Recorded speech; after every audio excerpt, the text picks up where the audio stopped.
You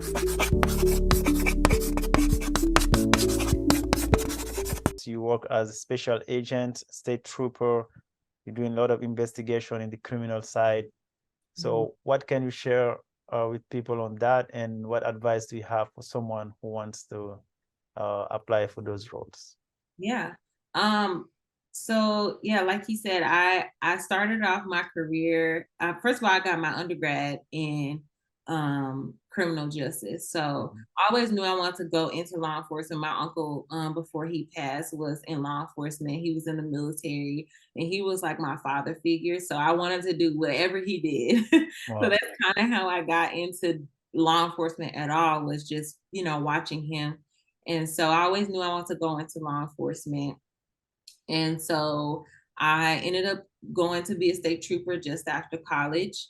And as I was a young trooper, my coworkers encouraged me to go federal. They knew I was getting my master's. They saw something in me that I guess I didn't quite see in myself, right? They knew I was smart. They felt that there was more that I could be doing outside of just being a state trooper, even though it was like the most prestigious position you can have in our state. They pushed me to do more. And so I will say that I wouldn't be where I am in my career if they hadn't pushed me to get out and do more with my career. So I always appreciate that. And so they pushed me, and I decided. My mom works at the VA, and she ended up telling me that the Secret Service was hiring. Wow. And I kid you not, I didn't even really know what the Secret Service was at the time. I was just like, okay, like that sounds cool. I'll apply to that.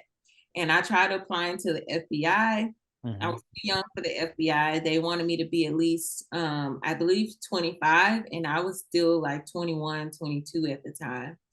And I also applied to the Federal Air Marshals. So I got hired by the Air Marshals first, and I was waiting on the Secret Service to hire me.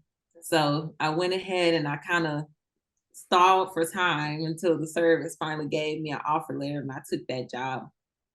Um, but I didn't have any particular experience, and I want to say the service now doesn't require you to have a 4-year degree. When I came in, they required a 4-year degree. Okay. Um, I don't think that that's a requirement anymore. Okay. So that's a good thing. So if you guys are interested in doing that, they are always hiring. Because I think they are on a hiring pace, and they're trying to get a certain number of agents in the next couple years. So they Mhm. are hiring frequently now. Okay. So you can go on usajobs.gov, Mhm. usajobs.gov, Mhm. and search Secret Service.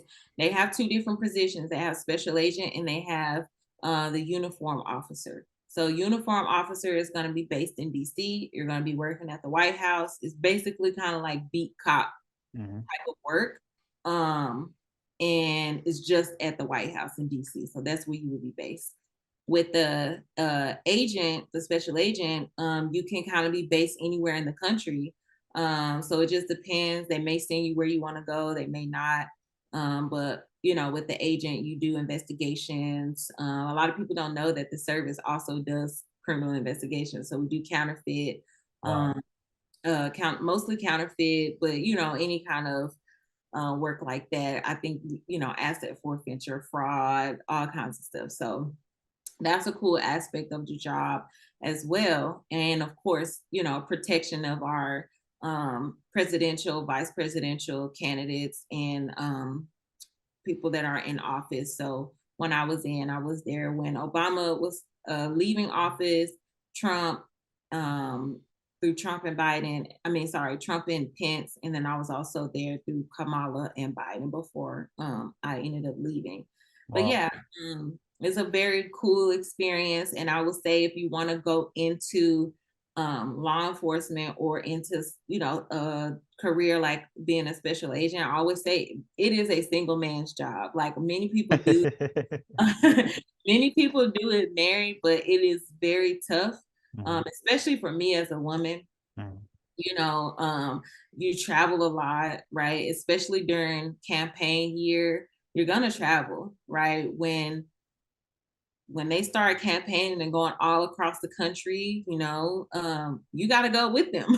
So, you could be gone 2-3 weeks out of a month. So if you have family and that's important to you, I'm not saying that it can't be done, because it absolutely can, and people in that career do it every day. But it is not going to be, easy. So if you're single, you're young, I say get in while you're young and single, go enjoy it, travel the world. That's what I did. I had an amazing time. And then I decided to come back to Los Angeles after relocating to DC for personal reasons. And that's the only reason why I left. Otherwise, I would have stayed. So. Well, thank you for your service. That's awesome. That's so inspiring what you did. So do you have to be really fit? Like, is that to get in? Like, do they test your physical ability to, a gym shark, someone who's Yeah, I mean, so the physical fitness requirements is public knowledge. So you can go on the Secret Service website yes, and pull up their yes, physical training requirements. yes. I think I heard that they changed it recently, so I'm not 100% sure, but you don't have to be in the best shape of your life, but you do have to be in some kind of good shape, because you're going to have to pass the PT test. Depending on your age, you have to run a certain time. I think it's a mile and a half. So you have to run a mile and a half in a certain time. Depending on how old you are, it could get easier. So if you're on the younger side, you're gonna have to run a little faster than you would if you were, 30, 30, 32, 33, whatever. Yeah. I think the cutoff is 36. So Mhm. if you are older than 36, you might be able to get in with a waiver. It just depends if you have military or something like that that could work in your favor. But yeah, so you do have to be physically fit to get in. Wow. Of course, yes. So for a young person out there, a young girl, a young man who wants to become a special agent or who want to build a successful business, what would you tell them? I would tell them to make a plan Mhm.